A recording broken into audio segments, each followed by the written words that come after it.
A poesia de Capinã estava naquela região do sertão, naquele coração semiúmido, e de lá ela se faria escrever e falar. Aqui e ali, essa poesia viria a ser, mais tarde, um pouco mais entumecida pelo mar da viagem ao desconhecido ou pelo orvalho das últimas madrugadas neorromânticas, da revolução política e cultural dos 60 e dos 70 e logo dos 80, e tantos quantos foram os anos luzes do seu percurso por Sampas e Rio de Janeiros. A definição é de Gilberto Gil, amigo e parceiro de um dos maiores poetas da música popular brasileira, José Carlos Capinã. Boa noite, e eu consegui sem errar, você viu? Foi. Vixe. Eu quero elogiar a sua leitura e o texto. Obrigada. Que eu achava que era daqui, é do Gil, é? É do Gil, explicando, tentando fazer essa coisa quase impossível, que é explicar a sua poesia, né? Tá, isso é bom. Agora, eu não sei onde é que está esse texto, porque ele faz uma apresentação de um livro meu de poesia e escreve algumas coisas, mas eu acho que isso não faz parte desse texto. Deve ser em algum lugar que eu não passei por ele. Você não conhecia, então? Não conhecia esse texto, Então não. depois... E achei fantástico. E a cara do Gil, né? E a sua cara também. Muito esse rebuscamento e esses acertos. Assim, E aí eu aproveito para te perguntar, Capinã, a sua poesia, o Gil tem razão, a sua poesia repousa no caroço do umbu? É do livro. Viu? É duro como caroço de umbu, mas depois ele fala de que tem uma suavidade, uma coisa assim que compensa essa dureza do umbu. Ele junta uma imagem de um sertanejo com uma imagem do litorâneo, né? E eu tenho essas duas coisas.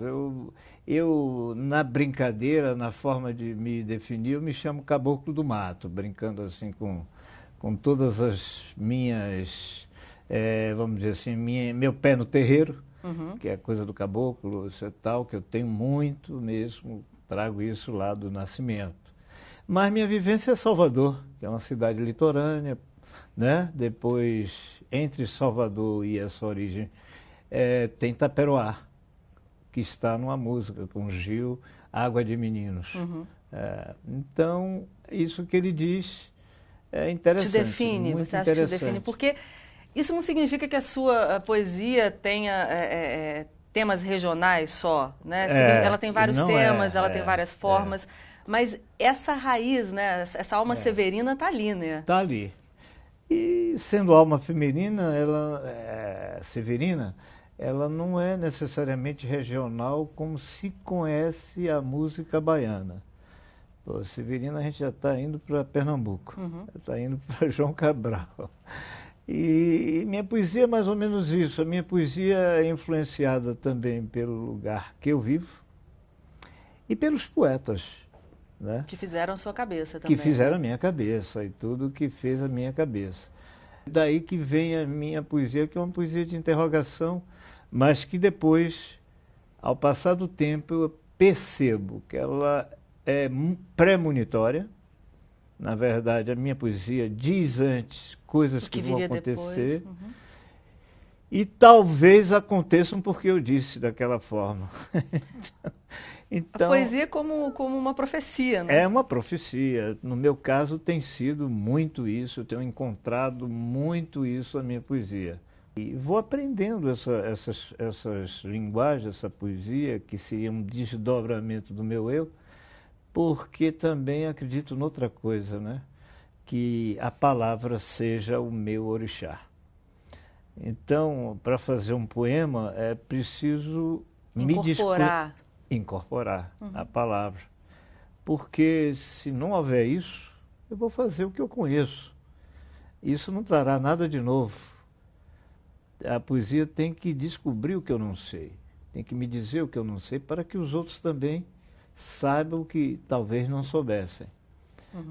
Senão não rola aquela necessidade criada pela poesia de você fazer aquela leitura e sair dela com alguma coisa diferente, alguma coisa que identifica outra forma de ver o mundo. Então, obrigado, Gil. Sou viramundo virado pelo mundo do sertão, mas ainda viro esse mundo em festa, trabalho e pão. Virado será o mundo e vira mundo verão, o virador desse mundo. astuto, mau e ladrão, ser virado pelo mundo que virou com certidão. Ainda viro esse mundo em festa, trabalho e pão. Falando um pouco da sua trajetória, e se eu tiver que resumir, você me desculpe, mas eu vou ter que ler porque é impossível gravar tudo na memória. Você leia. Você participou ativamente de todos os movimentos culturais da década de 60, o CPC, a Feira da Música, Tropicalismo, conviveu com gente como Oduvaldo Viana Filho, Cacá Diegues, foi aluno do Luiz Carlos Maciel, foi seu professor de direção. Professor. Fez seu primeiro musical com Tom Zé, que até então era o Antônio José.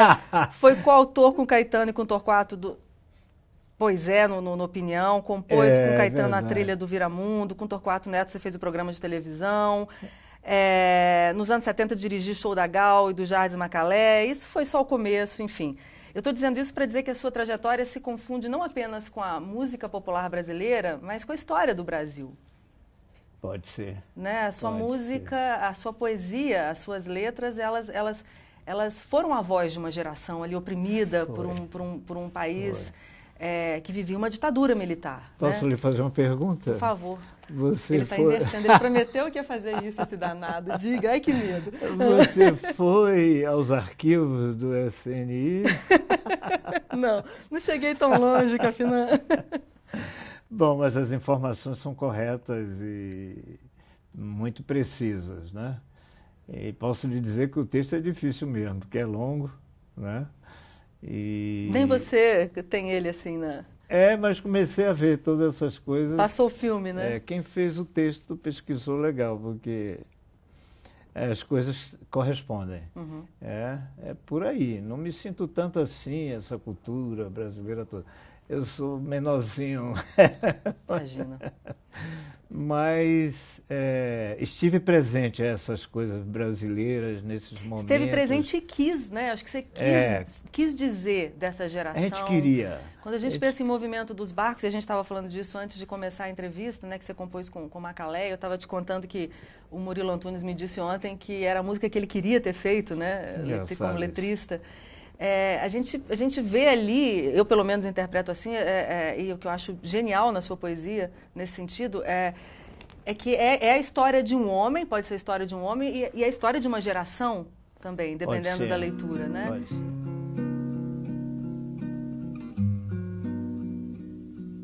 É impossível levar um barco sem temporais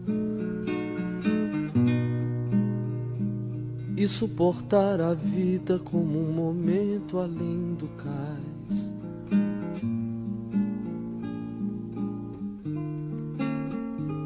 Que passa ao largo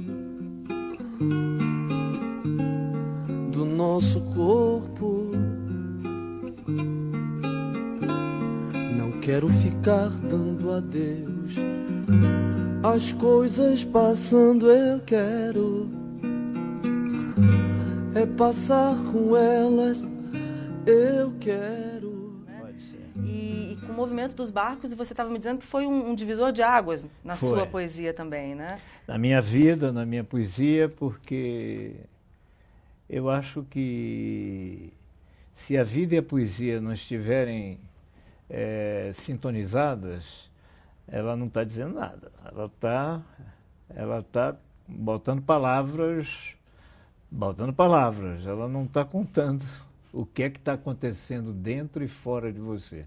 E que relacionamento existe naquele momento em que você para receber seu orixá que vai lhe dizer, né, qual o sentido daquela coisa ali.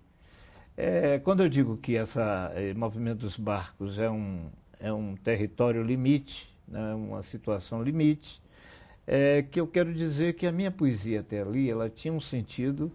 Eu dava um crédito a ela em termos de confiança, de conceito, de acreditar, que nesse momento de movimento dos barcos, as pernas tremem, num sentido, quer dizer, a terra treme. Né? A incorporação é mais forte. Ela é mais forte no sentido de que ela traz revelações que você não gostaria de estar sabendo. Uhum. Né? É como se Édipo estivesse descobrindo naquela hora que ele dormiu com a mãe e matou o pai. É o clímax, né? É um momento que muda inteiramente a confiança na palavra, porque tudo em volta estava como se estivesse derrotado, né? As pessoas exiladas, amigos desaparecidos, uma série de coisas que me davam uma certa temor. Um certo temor de estar no Rio, de estar com 2 filhos, de ter um trabalho que me fazia chorar, porque não era aquilo que eu desejei fazer a vida inteira, que era publicidade, na verdade, e que aí resolvi voltar para a Bahia. Então essa música é feita como um pedido de desculpa àqueles que acreditavam em mim. Uhum. Nesse sentido é um ponto de partida também, né? É também uma... Bom, o que tem que fazer é isso aqui, e eu fiz. Eu voltei para a Bahia. De onde você tinha saído por causa da ditadura militar, né? Quando você foi para São Paulo, isso. Né, primeiro. Aí eu deixo de escrever durante muito tempo e retorno com esse livro, que na verdade são textos que eu não escrevia, eu gravava. E depois eu retirei esses textos, copiei, e esse livro, que é Confissões de Narciso, onde Gil faz a apresentação, é também um começo de acordar para outra, vamos dizer assim, para os créditos que a vida merece, né? Para acreditar novamente. E aí também eu descubro uma certa, vamos dizer assim, estratégia. Já toda a minha poética, desde Gil, Edu, Paulinho, que são meus 3 primeiros parceiros, toda ela é ligada a um jovem que quer mudar o mundo e acha que vai mudar pela palavra e diz: sou mundo virado na roda das maravilhas, que é um presente do indicativo, isso é tal do que eu sou louco por ti, América. E que é uma canção afirmativa, né? É isso aí. Então né? As canções olha onde eu vim parar, né? São o caminho que eu percorri, né? E onde Exatamente. Eu cheguei, né? E aí, nesse momento em que as coisas parecem que Gotham City, que também é com Macalé nesse caso, né? Altamente subversiva, né? Subversivamente. Como Sou Louco por Ti, América e outras que tais. Mas ali... Sou Louco por Ti, América você fez em homenagem ao Che? É no dia da morte do Che que eu escrevi. E estava rolando o festival, em 67, da canção. Eu entreguei a Gil no camarim do festival. Não TV. Foi uma encomenda do Caetano? Não, isso é uma história. Não. Isso é... Porque eu não sei se ele encomendou a morte do Che.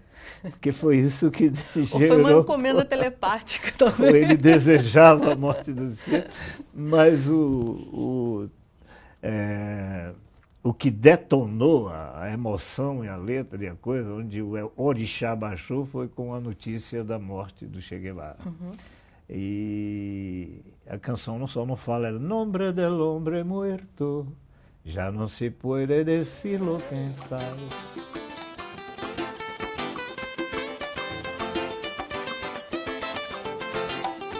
El nombre del hombre muerto, já não se puede decirlo, quem sabe, antes que o dia arrebente, el nombre del hombre muerto, antes que a definitiva noite se espalhe em Latinoamérica, el nombre del hombre es pueblo, el nombre del hombre es pueblo, soy loco por ti, América. Com Ponteio, parceria sua com o Edu, né? Vocês sim. ganharam aquele turbulento festival da canção, que tem tanta história, a gente podia ficar aqui o dia inteiro falando só do festival, né? Mas fato é que eu acho que Ponteio sintetiza bem essas duas vertentes da sua poesia. Você tem ali a raiz sertaneja. Isso. E você tem o grito, né? A mensagem política, né?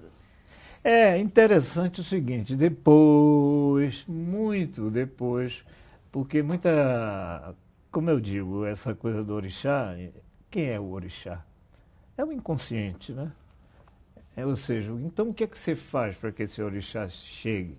Você tem que tirar tudo que está de ruído e ouvir esse inconsciente, deixar ele falar.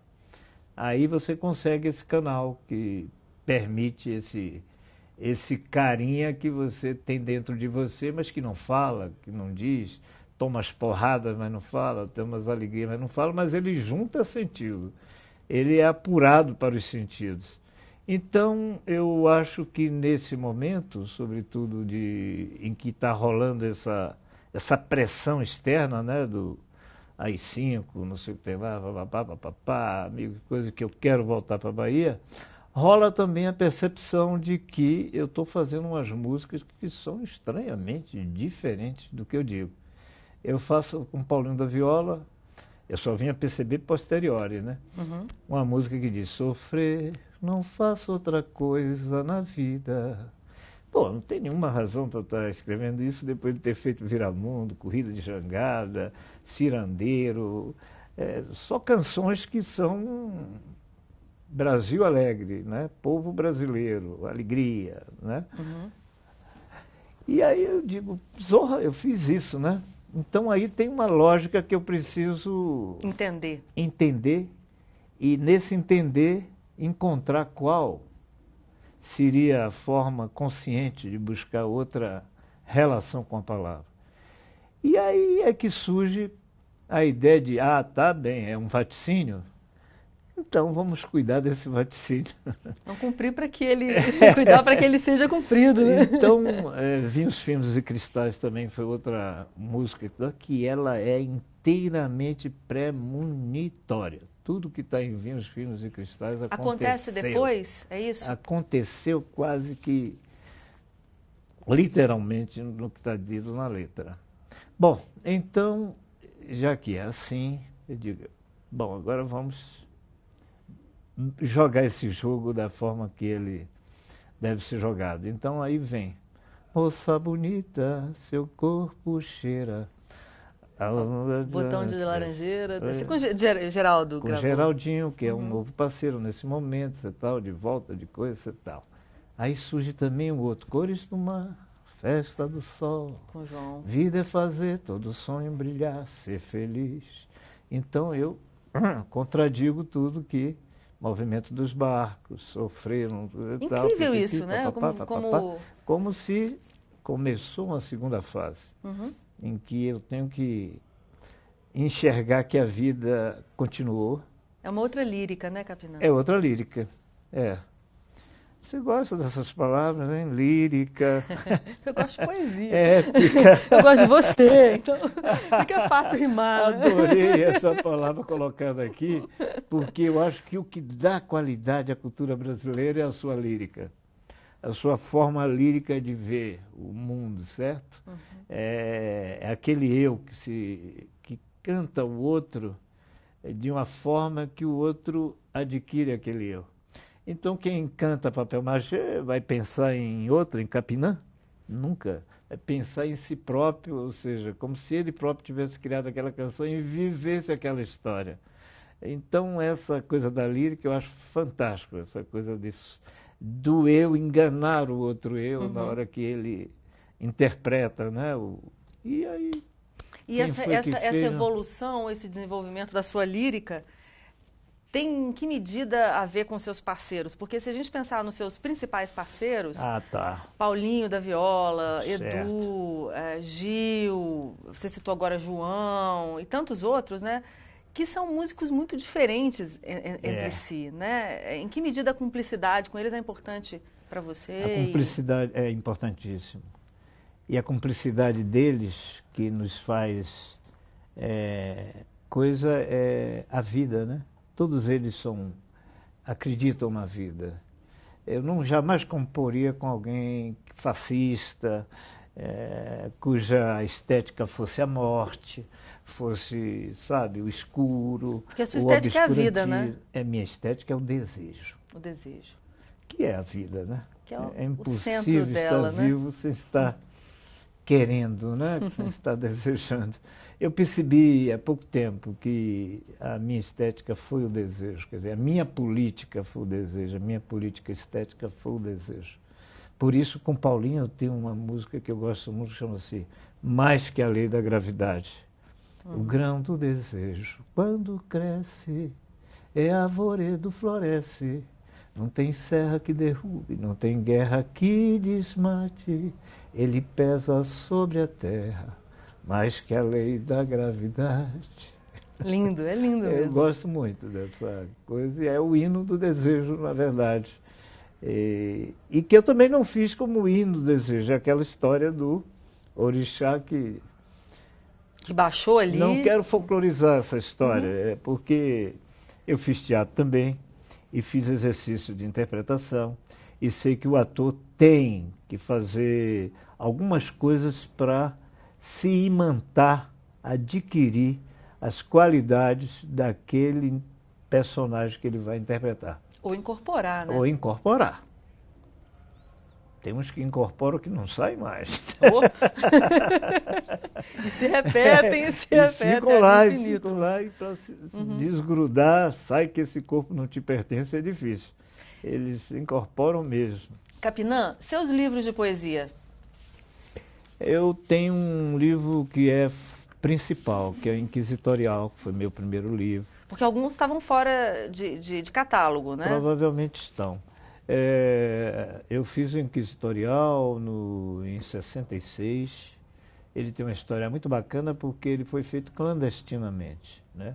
Tinha uma capa de Calazans Neto, que era um xilogravurista, era um artista plástico, não era do que um autor de xilogravuras. E o Calazans foi muito corajoso porque ele aceitou fazer a capa do livro. Eu tinha uma namorada em Salvador nessa época, eu já estava fora de Salvador, que também correu riscos. Foi ela que conseguiu, vamos dizer assim, imprimir o livro, levar a gráfica e tal, 500 exemplares. Eu vou contar uma historinha curta desses 500 exemplares, né? Ele foi distribuído de forma aleatória, mas certamente a universidade aqui. E ele chegou em Paris, nas mãos de Merquior, que é um crítico brasileiro, muita coisa, que escreveu uma Astúcia da Mímese, e depois a lírica de Capinanço e tal, por isso que a palavra lírica essa coisa me remete muito a essa coisa. E chegou. Eu fui à África recentemente, há uns 7 anos atrás, no dia da independência, com Roberto Mendes e Geraldo Azevedo, que eles convidavam, a embaixada convidavam sempre artistas brasileiros para celebrar o 7 de setembro lá em Angola. E chegando em Angola, me apresentaram ao primeiro-ministro, ao presidente, não era o presidente do país, ao presidente de uma instituição que tinha a ver com o legislativo de lá. E na hora que eu fui apresentado a ele, a Roberto da Almeida, ele me disse: eu já te conheço. Eu li um poema teu na prisão, quando era guerrilheiro de Agostinho Neto. Aquilo que incrível. Você vê como essa coisa. E como a vida nos leva para onde a gente tem que ir, né, Capinã? Essa é a verdade. Espero, os encontros que tem que acontecer. Capinã, querido, esse programa nos obrigada a tudo isso. Pela presença, Olha, pela parabéns emoção. Pela sua leitura, pela sua sinceridade aí, que eu percebi, sua sensibilidade. Obrigada. Viu? Uma honra, um prazer. Você é linda. Obrigada. Quando ele chegou, o estranho rapaz, seu olhar estrangeiro olhou para mim. Eu nunca tinha ouvido a fala do amor, o frio, o calor, logo entendi. Quando o rapaz, seu olhar estrangeiro olhou para mim. Seu olhar estrangeiro falava uma língua que eu logo entendi. Senti no meu corpo uma coisa tão louca que eu nunca senti. Ele olhava minha boca, ele olhava meu corpo, ele olhava em meu seio, olhava no meio, bem dentro de mim. No princípio, o perigo, depois eu olhava, não tinha receio. Desejava, queria no precipício abrir minhas asas, desvendar o segredo. Seu olhar penetrante invadia, ofegante, no meio de mim.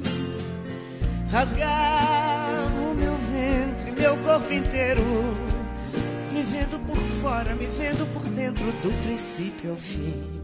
Depois me olhou de baixo pra cima.